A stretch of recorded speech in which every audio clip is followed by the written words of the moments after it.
أعوذ بالله من الشيطان الرجيم يا أيها الناس اعبدوا ربكم الذي خلقكم والذين من قبلكم لعلكم تتقون. Sadaqallahul azim. Para bapak, saudara-saudara, hadirin kaum muslimin yang mulia. Di dalam tubuh kita manusia ini ada 3 rongga. Dalam tubuh kita ini manusia ada 3 rongga. Yang pertama rongga perut, yang kedua rongga kepala, dan yang ketiga adalah rongga dada. Rongga perut isinya adalah perut besar dan usus, tempat menampung makanan dan minuman. Rongga kepala isinya adalah otak, tempat menyimpan ilmu pengetahuan dan pengalaman-pengalaman. Dan rongga dada isinya adalah hati, tempat menyimpan iman atau keyakinan. Hadirin yang mulia, kalau manusia usaha atas perutnya, memasukkan makanan dan minuman yang baik secara teratur, dia akan dapat manfaat, akan menaikkan tenaga. Dengan tenaganya dia bisa akan menyelesaikan pekerjaan-pekerjaan, urusan-urusan. Bahkan banyak manusia mencari nafkah dengan kekuatan jasadnya, yaitu para pekerja keras, orang tukang kuli pinggul, itu dengan tenaga. Maka mereka perlu menjaga, memasukkan makanan dengan teratur, minuman dengan teratur, sehingga dia dapat kesehatan dan kekuatan. Tetapi orang yang mengisi otaknya dengan ilmu pengetahuan, dia derajatnya lebih tinggi dari hanya orang yang mengisi perutnya dengan makanan saja. Misalnya, para pemilik pabrik itu memainkan otaknya, pengetahuannya. Bagaimana menjalankan perusahaan. Sedangkan pegawai-pegawai di pabrik itu kuli-kuli kasar. Pegawai-pegawai di pabrik dapat gaji, dapat pendapatan.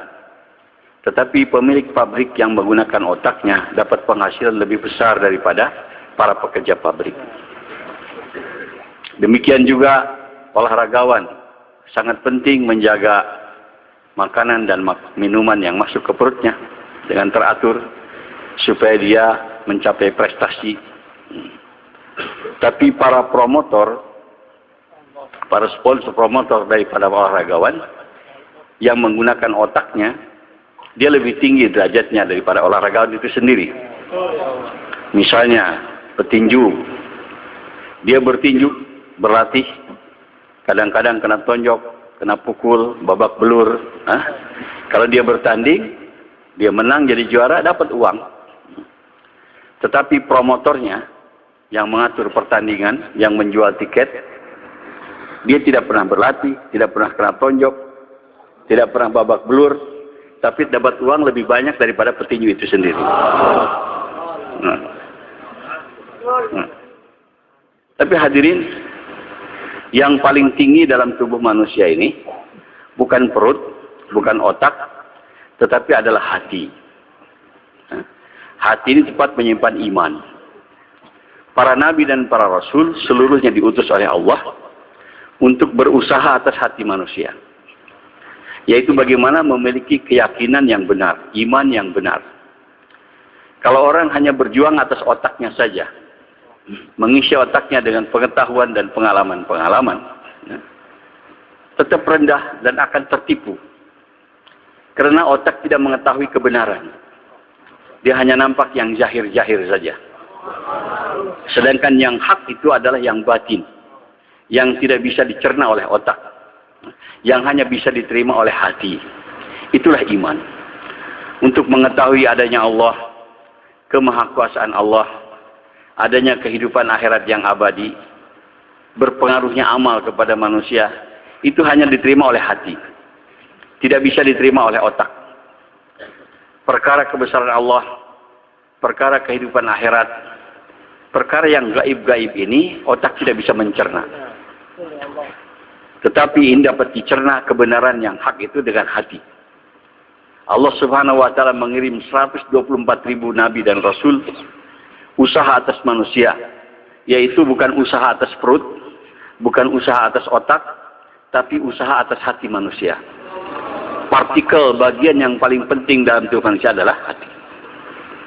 Hadirin, jadi perkara iman, perkara yang gaib ini tidak bisa dicerna oleh otak. Misalnya Allah itu tidak berawal, tidak berakhir, otak tidak bisa terima. Macam mana itu? Hah? Tidak di atas, tidak di bawah, tidak menyerupai sesuatu. Susah dipikirkan dengan otak.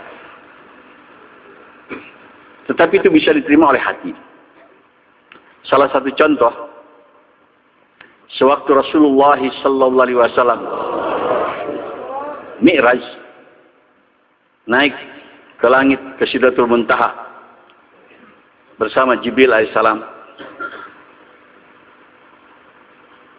Dalam tempo 1 malam, berjalan dari Masjidil Haram ke Masjidil Aqsa, naik ke langit yang 7, bahkan ke Sidratul Muntaha, balik dalam 1 malam. Ada seorang Yahudi, dia susah memikirkan dengan otaknya, macam mana mungkin perjalanan, belum waktu itu belum ada pesawat terbang, belum ada roket, belum ada jet. Itu pun tidak bisa ditempuh dengan jet roket ke langit ke-7. Pulang dalam 1 malam. Tetapi untuk dibantah tidak bisa.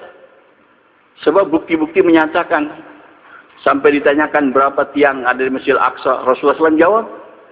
Dan betul. Jadi si Yahudi ini, bagaimana mungkin? Orang berjalan dari Masjidil Haram ke Masjidil Aqsa saja nggak mungkin selesai dalam 1 malam. Waktu itu tempuh dalam berbulan-bulan. Apalagi naik ke langit. Nah, jadi otaknya tidak bisa terima. Tapi tidak bisa dibantah. Nah, ini Yahudi bukan tinggal di Mekah. Mungkin ditinggal di Palestina. Nah, mendengar kabar Isra Mi'raj di Rasulullah SAW, otaknya tidak bisa terima. Tapi tidak bisa dibantah. Bukti-bukti menyatakan demikian. Maka satu hari katanya, dia motong ayam 1 pagi dan diserahkan kepada istrinya. Kata si Yahudi, tolong masakkan ayam ini. Saya akan pergi mandi. Habis pulang mandi nanti aku akan sarapan pagi dengan ayam tadi. Dia pergi mandi. Katanya mandinya ke sungai. Nah, waktu dia mandi di sungai, dia menyelam ke dalam air. Tahu-tahu ada suara. Boom, begitu. Waktu dia keluar dari air itu, dia berubah jadi perempuan. Laki-laki yang tidak ada berubah jadi perempuan. Dan pakaian yang dia tadi taruh di situ tidak ada. Jadi dia kebingungan. Perempuan dalam air tidak berpakaian. Bagaimana mau naik ke atas? Tahu-tahu ada laki-laki lewat, melemparkan kain untuknya. Dipakai kain itu dan dia keluar dari air. Bicara-bicara dengan lelaki tadi, katanya terjadi pernikahan. Dikawini terus oleh lelaki tadi. Berumah tangga sampai punya anak 3. 1 hari setelah punya anak 3, dia mandi di sungai yang sama. Waktu menyelam, terdengar suara lagi. Waktu keluar dari air, dia berubah jadi laki-laki lagi. Pakaian yang dulu dia ada. Maka dia pakai pakaian laki-lakinya. Dia pun karena laki-laki, dia pulang ke rumahnya. Rumah yang dulu. Waktu sampai di rumahnya, istrinya mengatakan, cepat betul mandinya katanya. Ayam belum matang sudah pulang. Padahal dia rumah tangga punya anak 3. Nah, ini waktu kekuasaan Allah. Allah itu tidak bisa dibatasi oleh waktu. Tapi otak kita tuh dibatasi dengan waktu. Tidak bisa. Allah Maha Kuasa. Waktu jadi sebentar, jadi lama. Itu urusan Allah, bagi Allah mudah saja. Ya? Tidak ada masalah. Nah, perkara-perkara yang semacam ini hanya diterima oleh hati. Dengan keimanan. Dengan keimanan.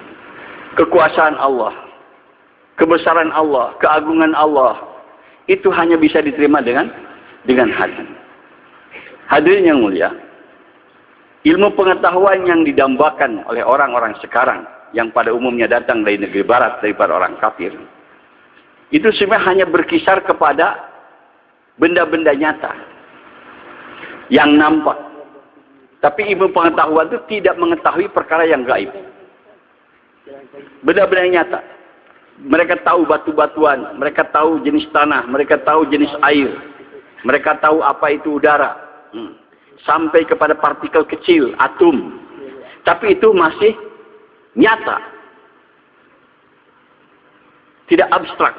Nah, tapi perkara-perkara gaib, adanya Allah, kemahakuasaan Allah, nah, itu tidak bisa dicerna dengan otak, dengan ilmu pengetahuan dari barat. Pengetahuan dari barat tidak pernah membahas perkara itu. Mereka bodoh dalam perkara gaib, tidak tahu. Nah, dan kalau kita hanya meyakini yang gaib-gaib ini, kita akan yang mengetahui yang jahir-jahir, itu akan menjadi jahil, menjadi bodoh. Nah, misalnya pengetahuan manusia dengan pengalamannya, api itu bisa membakar. Nah, padahal kalau secara iman, bohong. Api tidak bisa membakar. Yang bisa membakar adalah Allah Subhanahu wa Ta'ala. Dengan pengetahuan manusia, obat itu bisa menyembuhkan penyakit. Padahal secara hakikat, bohong. Obat itu tidak bisa menyembuhkan penyakit. Yang bisa menyembuhkan penyakit adalah Allah Subhanahu wa Ta'ala. Ilmu pengetahuan mengajarkan proses terjadinya turunnya hujan. Air laut kena panas matahari, menguap ke udara. Di udara karena tiup angin ke daerah yang dingin, mengembun jadi butir-butir air, akhirnya turun menjadi hujan. Ilmu pengetahuan taunya begitu. Proses hujan itu air laut menguap jadi awan, awan kena udara dingin, mengembun jadi air, turun hujan. Taunya begitu prosesnya. Padahal yang sebetulnya hujan itu diturunkan oleh Allah Subhanahu wa Ta'ala. Mereka tidak tahu di mana kekuasaan Allah yang menurunkan hujan itu. Taunya proses saja begitu. Padahal proses itu satu tipuan. Satu tipuan. Allah tuh kalau mau membentuk sesuatu, menciptakan sesuatu, bisa melalui proses dan bisa juga tanpa proses. Ija aradallaha say'an ayyakula lahu kun fayakun. Kalau Allah menghendaki menciptakan sesuatu, hanya dengan mengatakan jadi, kun, maka akan jadi. Pada umumnya, ini sebagai tipuan buat kita, ujian keimanan. Allah membuat segala sesuatu di dunia ini dengan proses. Misalnya, terjadinya ular dari telur, menetas menjadi ular yang kecil. Bertahun-tahun jadi besar, gitu kan? Ada tulangnya, ada dagingnya. Itu proses yang umum. Itu namanya sunnatullah. Tetapi Allah dengan kuasanya, dengan kudratnya, dengan kudratullah, bisa merubah tongkat Nabi Musa menjadi ular serta-merta. Tongkat itu mungkin dari bambu atau mungkin dari kayu, yang partikelnya lain, benda mati. Tapi setelah diciptakan oleh Allah jadi ular serta-merta, tidak melalui telur lagi, tidak melalui proses membesar lagi, langsung besar. Dan ada tulangnya, ada dagingnya, lengkap sebagai ular yang sempurna. Itu namanya kudratullah. Kudratullah. Nah, sunnatullah ini proses sering menipu kepada kehidupan manusia. Jadi perkara-perkara gaib ini hadirin tidak bisa diterima oleh otak, tapi akan diterima oleh hati dengan iman, dengan iman. Pernah serombongan sahabat radhiyallahu anhum yang dipimpin oleh A'la al-Hadrami sedang berjuang di jalan Allah, bergerak di padang pasir. Tahu-tahu mereka kehabisan air, perbekalan air kehabisan. Sudah mereka mulai haus, tidak mandi, tidak cuci. Maka mengadu kepada pimpinan rombongan bahwa air habis. Kata Al-Hadrami, kita bertayamum, sholat, doa, mohon kepada Allah. Maka mereka lakukan itu. Mereka bertayamum, sholat, doa, mohon kepada Allah. Setelah itu dilanjutkan perjalanan. Belum lama melanjutkan perjalanan, mereka jumpa dengan sungai yang jernih, mengalir. Maka mereka selesaikan hajat-hajat mereka. Minum sepuasnya, mandi, cuci, bahkan singgah beberapa lama istirahat di pinggir sungai itu. Setelah selesai istirahatnya dan menyelesaikan hajat-hajatnya, mereka isi tempat-tempat air mereka dengan air, lanjutkan perjalanan. Tidak lama melanjutkan perjalanan, ada seorang sahabat lupa ketinggalan tempat airnya di pinggir sungai. Maka dia minta izin kepada amir pimpinan rombongan untuk mengambil itu tempat airnya. Diizinkan, dia pergi sendiri ke belakang. Waktu dia pergi sendiri ke arah sungai, tempat air dijumpai di situ ada, tapi sungai sudah tidak ada lagi. Allah Subhanahu wa taala menciptakan sungai hanya untuk menolong para sahabat radhiyallahu anhu. Orang-orang yang berkecimpung dengan ilmu logika saja tidak bisa terima, macam mana mungkin ada sungai mendadak begitu diciptakan. Tidak bisa terima akalnya. Tapi dengan iman bagi Allah mudah. Langit, bumi tadinya tidak ada, diciptakan hanya dengan kun fayakun, kata Allah jadi, maka jadilah. Masa menciptakan sungai Allah tidak berkuasa? Itu perkara kecil bagi Allah Subhanahu wa taala. Tapi perkara-perkara ini hanya bisa diterima dengan orang yang iman, yakin kepada Allah Subhanahu wa taala. Hadirin yang mulia, orang-orang yang berkecimpung dalam ilmu pengetahuan, yang logika, hanya membahas perkara itu, bahayanya hadirin menuju kepada ateisme. Banyak orang menjadi ateis seperti di Eropa, di Amerika sekarang, tidak beragama karena berkecimpung dalam pengetahuan logika saja. Segala sesuatu main logika begitu. Sehingga mereka tidak mengetahui kekuasaan Allah. Tidak menerima kekuasaan Allah Subhanahu wa taala. Tidak ada lagi menyelesaikan masalah dengan doa. Mohon pertolongan Allah. Tetapi hanya dengan kecerdasan otak. Itu bodoh hadirin yang mulia. Segala sesuatu ditentukan oleh Allah Subhanahu wa taala. Yang benar kita harus munajat kepada Allah, harus taat kepada Allah Subhanahu wa taala. Baru Allah akan bereskan segala permasalahan-permasalahan kita. Ya hadirin, usaha yang paling tinggi ini bukan mengisi perut dengan makanan, bukan mengisi otak dengan ilmu pengetahuan, tapi adalah mengisi hati dengan iman, hadirin. Ini perkara yang paling penting. Kalau tidak, hidup kita akan tertipu. Hanya mengisi otak saja dengan ilmu pengetahuan. Sekarang dikatakan katanya apa?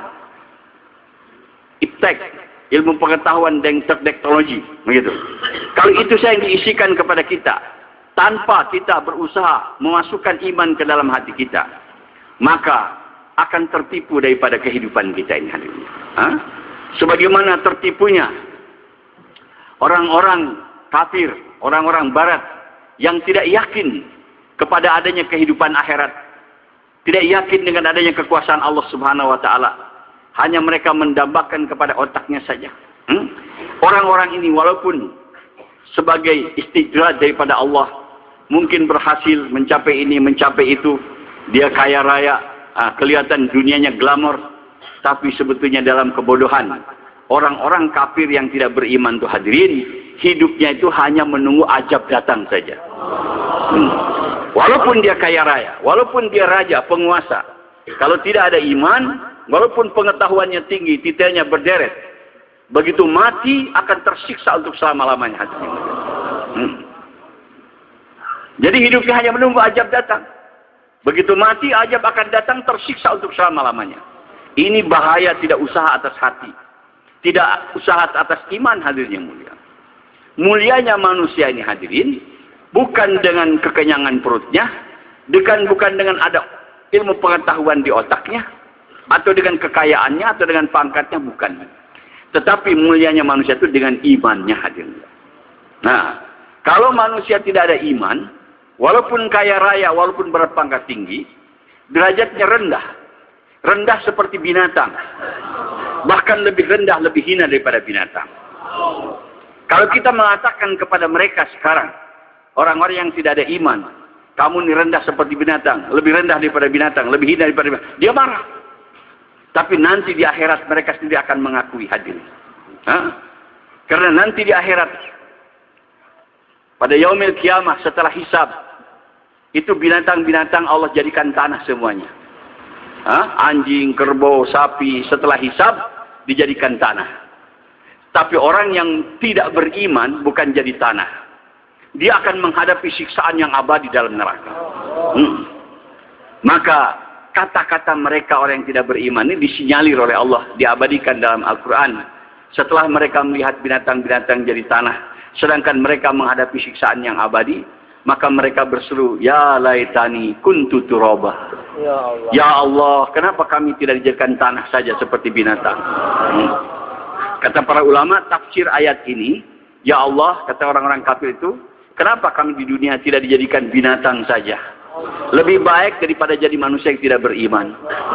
Ya Allah, kenapa tidak dijadikan jadi anjing, babi saja? Lebih baik daripada jadi manusia yang tidak beriman. Sebab anjing, babi, dia mati jadi tanah habis perkara. Tidak ada surga, tidak neraka. Tapi orang yang tidak beriman menghadapi siksaan yang abadi. Hadirin yang mulia, camkan ke dalam hati kita bahwa usaha yang paling tinggi yang dibawa oleh para nabi berjuang memasukkan iman ke dalam hati kita. Baru kita akan selamat dunia kita dan akhirat kita. Tapi sekarang umat Islam sudah tertipu dengan kemajuan duniawi daripada orang-orang kafir. Sibuk-sibukan ikut dalam iptek, ilmu pengetahuan, teknologi, agama ditinggalkan, hadirin yang mulia. Tertipu, hadirin yang mulia. Banyak anak-anak orang Islam, dia sekolah tinggi-tinggi, mempelajari ilmu itu dan ini, tapi agama disepelekan, hadirin. Sampai banyak anak-anak Islam jadi dokter, jadi insinyur, tapi baca Quran tidak bisa, hadirin. Hadirin, kita tertipu. Ilmu yang paling tinggi adalah ilmu agama. Untuk menyelamatkan kita dunia dan akhirat dengan agama, hadirin. Hanya dengan agama. Tanpa agama, celaka kehidupan kita, hadirin yang mulia. Itu kebohongan saja. Kemajuan-kemajuan yang ada di barat, di negeri Amerika, Eropa, Australia, Cina, Jepang, kemajuan keduniaan. Tapi hatinya kosong daripada kebahagiaan, hadirin. Ahli jiwa mereka sendiri mengakui kehidupan di sana itu tidak ada kebahagiaan. Memang glamor, ada harta, rumah bagus, mewah mobilnya, tetapi jiwanya kosong. Tidak ada kesejahteraan, tidak ada ketentraman. Karena Allah Subhanahu wa taala hanya meletakkan ketentraman manusia dalam agama. Allah berfirman dalam Al-Qur'an, ala bizikrillah tatmainul qulub. Sesungguhnya dengan zikir kepada Allah itu menenangkan jiwa. Zikir di sini kata para ulama bukan hanya kita mengucapkan la ilaha illallah, tapi taat kepada Allah Subhanahu wa taala. Sesungguhnya dengan taat kepada Allah, yaitu mengamalkan agama, maka jiwa akan tenang. Jiwa kita bukan tenang dengan banyak uang, dengan tinggi pangkat, dengan banyak harta, dengan rumah bagus, tidak. Tetapi dengan agama. Apabila kita taat kepada Allah, baru jiwa kita ini akan tentram, hadirin. Kehidupan yang baik pun akan datang kepada manusia dengan agama. Bukan kehidupan yang baik akan diciptakan dengan kebendaan-kebendaan. Allah berfirman dalam Al-Quran, man amila salihan min zakarin aw unsa wa huwa mu'min fala nuhyanahu hayatan thayyibah. Barang siapa yang beramal soleh, baik laki-laki maupun perempuan, dan dia orang yang beriman, maka kami akan berikan kepadanya kehidupan yang baik. Kehidupan yang baik akan datang kepada kita dengan iman dan amal, yaitu dengan agama, dengan taat kepada Allah Subhanahu wa taala. Wallahi, kalau orang tidak taat kepada Allah, walaupun rumahnya daripada emas, pakaiannya daripada emas, makanannya mewah, wallahi tidak akan bahagia. Apalagi akhiratnya, hadirin. Dunianya tidak akan bahagia. Tidak pernah ada manusia di dunia bahagia tanpa agama, hadirin. Orang yang tanpa agama hanya kelihatan seperti bahagia, tapi kehidupannya dipenuhi dengan berbagai macam masalah, dengan kekhawatiran dan ketakutan. Kehidupan yang menakutkan, hadirin yang mulia. Allah Subhanahu wa taala para nabi, usaha atas agama, usaha atas hak, mengetahui kebenaran, sehingga kita tidak bodoh. Orang yang tidak mempelajari perkara yang gaib, tertipu. Dia bekerja di kantor atau dagang di toko, disangkanya dengan dagang, dengan kerja itu, di situ mereka dapat rezeki datang. Padahal yang sebetulnya secara hak, rezeki daripada Allah Subhanahu wa taala. Bukan dari kantor kita tempat bekerja, bukan dari tempat kita kedai berdagang, bukan sawah ladang tempat kita bertani. Itu tipuan. Yang sebetulnya adalah rezeki daripada Allah Subhanahu wa taala. Dan kita harus melihat dengan kenyataan.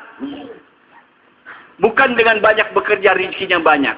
Tidak, ada orang kerja keras mati-matian, tapi susah rezekinya, hadirin. Ada orang malas-malasan tapi kerja rezekinya dapat banyak. Kita lihat kenyataan. Ada orang rajin tapi miskin saja. Ada anak pemalas, nggak mau kerja, nggak mau dagang, tapi bapaknya kaya, ibunya kaya. Begitu ibu bapaknya mati, dia dapat warisan, jadi kaya hadirin yang mulia. Nah, bukan dari kecerdasan otaknya. Nah, kadang-kadang ada orang tidak sekolah, buta huruf, tapi dia bisa punya perusahaan yang kerja di bawahnya sarjana-sarjana. Ya, bisa terjadi hadirin yang mulia. Dan lihat, seorang bayi baru lahir, belum sekolah, belum tahu bagaimana cari rezeki. Tetapi Allah sudah berikan rezeki. Tadinya sebelum lahir, itu air susu pada ibunya tidak ada. Tapi setelah lahir bayi, Allah datangkan itu air susu pada ibunya. Yang mendatangkan air susu pada ibu untuk bayi itu bukan ibunya, bukan bapaknya. Sebelum lahir tidak ada. Setelah lahir Allah adakan. Dan aneh, kalau itu susu ibu dibedah hadirin, nggak ada itu air susu hadirin.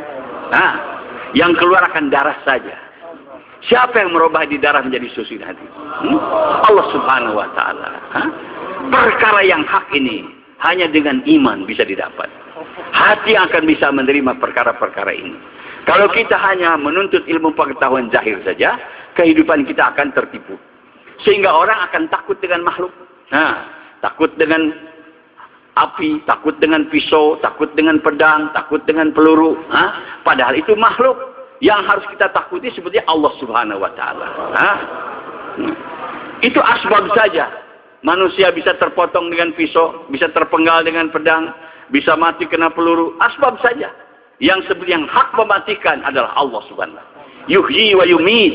Dialah yang menghidupkan dan dialah yang mematikan.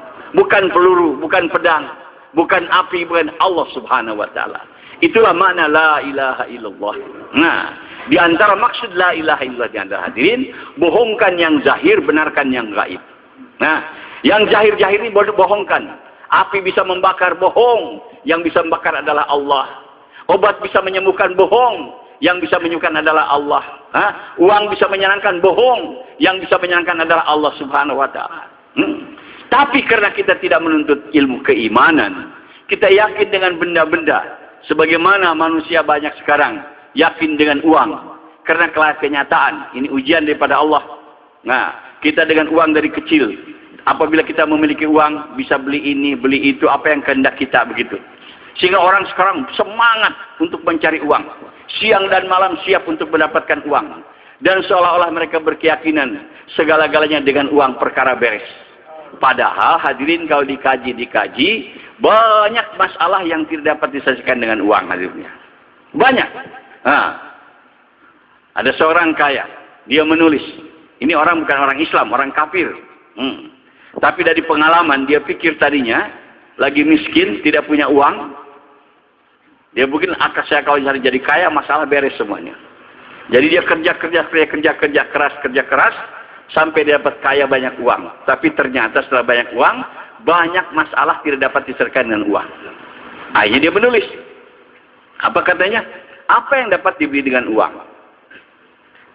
Dia bilang, tempat tidur bisa dibeli dengan uang. Tapi tidur nggak bisa. Kalau tidur bisa dibeli dengan uang, orang kaya bisa tidur semua. Di dunia ini banyak orang kaya nggak bisa tidur, hadirin. Uang itu hanya mampu beli tempat tidur, beli kasur, sewa kamar hotel, bisa dengan uang. Nggak ada toko yang jualan tidur, hadirin yang mulia. Terus dia bilang obat bisa dibeli dengan uang, tapi sehat nggak bisa. Kalau sehat bisa dibeli dengan uang, orang kaya tidak sakit. Coba kalau kita datang ke rumah sakit, di situ banyak orang kaya yang sakit tadi. Bukan sakit aja, mati lagi. Kalau itu sehat bisa dibeli dengan uang, orang kaya tidak sakit.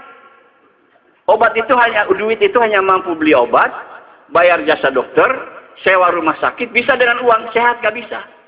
Di mana kita mau beli sehat? Nggak ada. Hadir. Siapa yang beri sehat kepada kita? Allah Subhanahu wa Ta'ala. Terus dia beli makanan.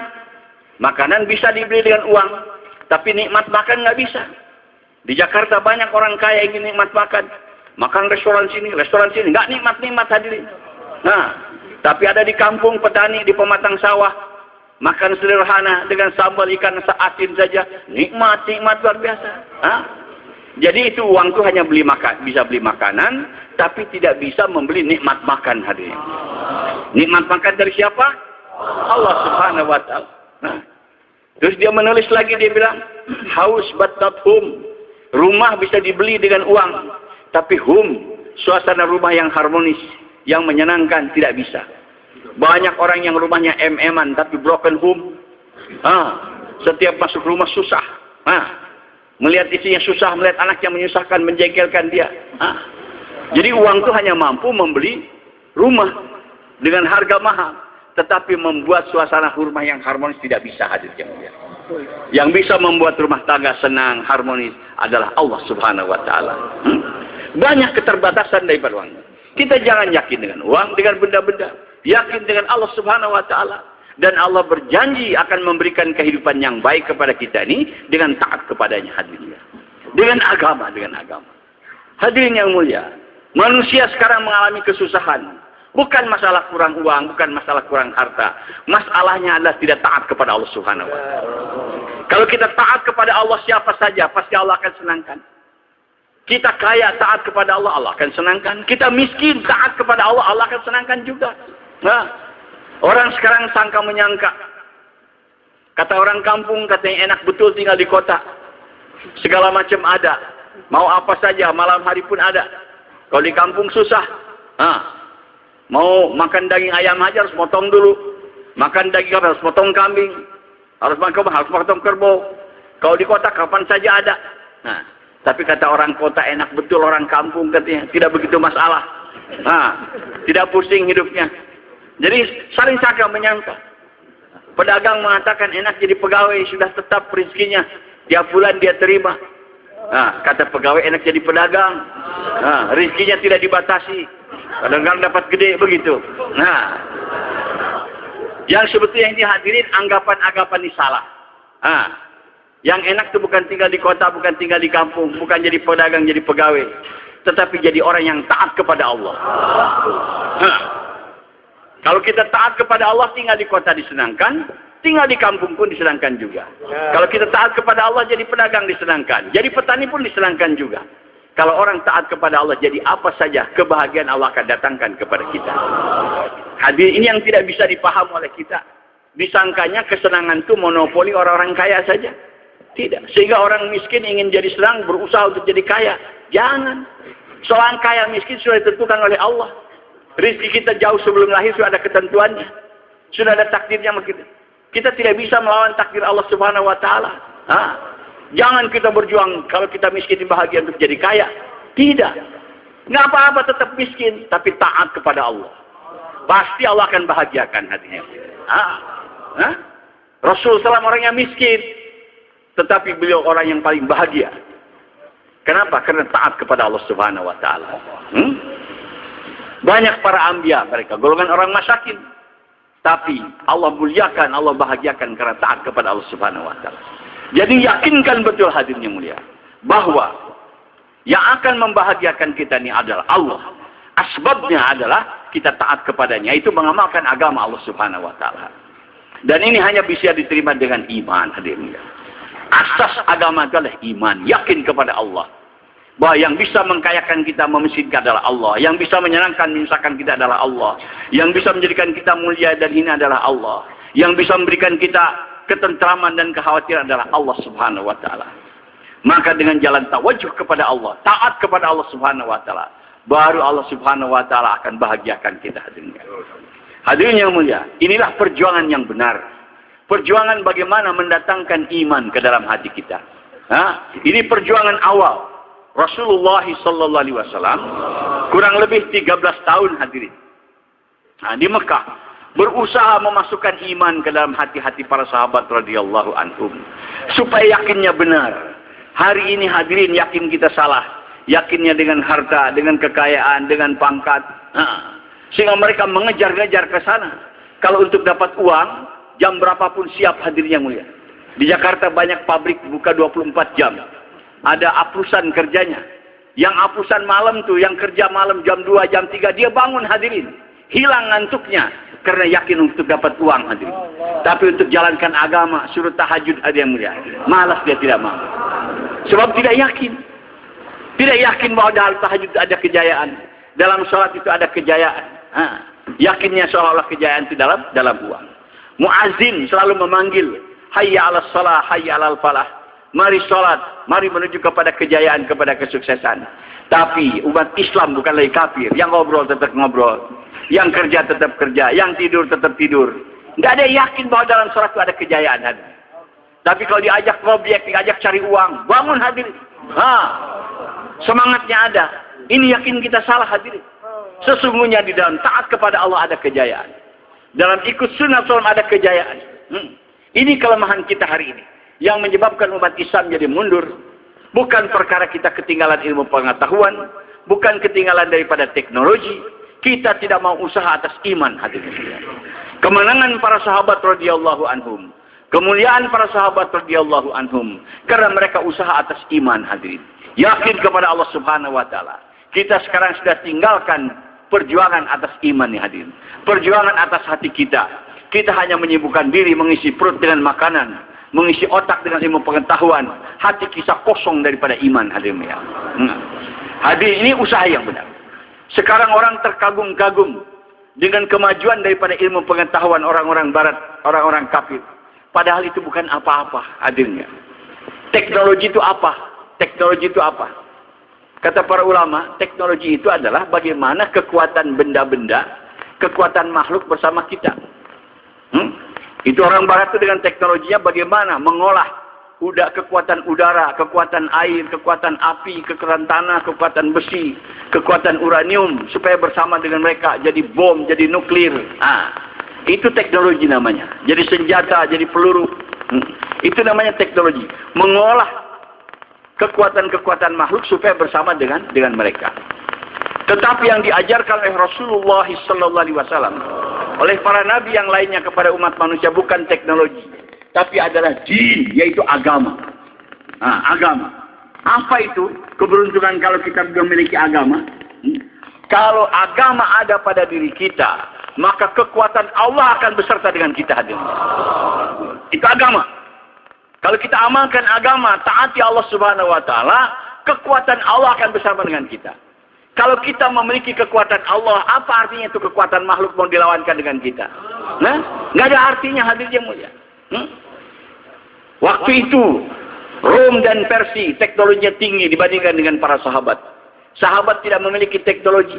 Kalau perang itu pedang-pedangnya buntung, pedang-pedang yang berkarat, tombak yang berkarat, mereka serba canggih bagus. Tapi kemenangan para sahabat bukan dengan pedangnya, bukan dengan tombaknya, bukan dengan panahnya, tapi karena adanya pertolongan Allah Subhanahu wa taala.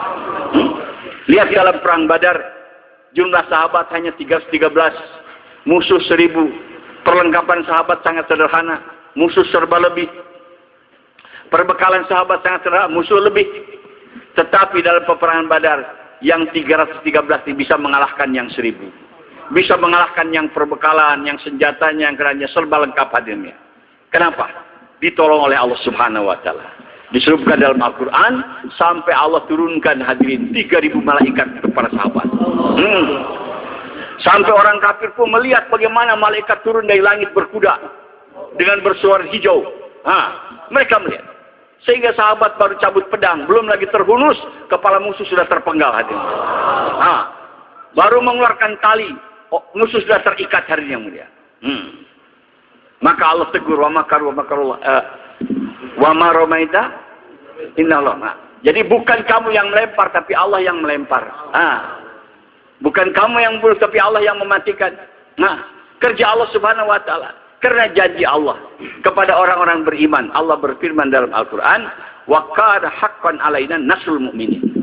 Menjadi hak aku kata Allah untuk membantu menolong kepada orang-orang beriman. Kalaulah kita ini ada iman, yakin yang benar, bantuan Allah itu pasti kepada kita hadirin. Ini janji Allah Subhanahu wa taala. Di lain ayat Allah berfirman, "Iya nusurkumullah fala ghalibalakum." Kalau kamu ditolong oleh Allah, tidak ada satu kekuatan yang bisa mengalahkan kamu hadirin. Kalau kita ditolong oleh Allah, tidak ada satu kekuatan yang bisa mengalahkan kepada kita ini. Kekuatan mana hadirin? Tidak ada. Tidak ada. Kalau kita ditolong oleh Allah. Kenapa di mana-mana kaum muslimin dipermainkan, dibantai, dianiaya, dijalani? Perkaranya tidak ditolong oleh Allah. Kenapa kita tidak ditolong oleh Allah? Karena iman kita lemah hadirin. Kalau iman kita seperti iman sahabat, pasti pertolongan Allah akan datang kepada kita. Ini sudah janji Allah.